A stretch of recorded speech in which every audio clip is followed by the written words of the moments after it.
Got to pay attention. The law is a mirror, okay? And we need it because I think, honestly, people have a pretty shallow awareness of our own sin. That's part of the issue struggling with it. Now, here's the deal. I know your sin. I can point your sin out from a mile away, right? But I don't really recognize my own sin very well. And Paul says that's where the law helps us. It reveals our sin to us when we have a hard time seeing it.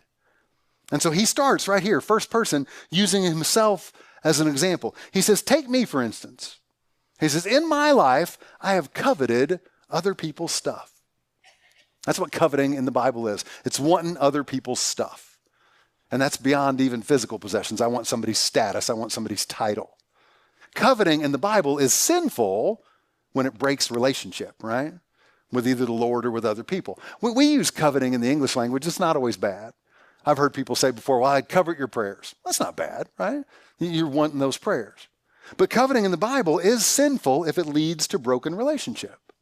And Paul says, I was doing that, and I didn't even realize I was doing it. Until, boom, all of a sudden, I remembered the 10th commandment, which says, do not covet. And Paul said, man, that was a mirror to me. It showed me what I was doing wrong. But up until then, I really thought I was doing fine. And this is the problem for a lot of us in this life. We think we're doing fine. We think we're doing pretty good. Oh, sure, I'm not perfect. I have my faults, but I'm doing pretty good. And if we walk around this life with that pretty good mindset, it really causes us some trouble.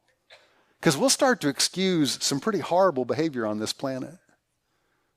Oh, sure, I look at a little pornography, but everybody looks at a little pornography. Doesn't really hurt anything. Never cheated on my spouse. So what's the damage?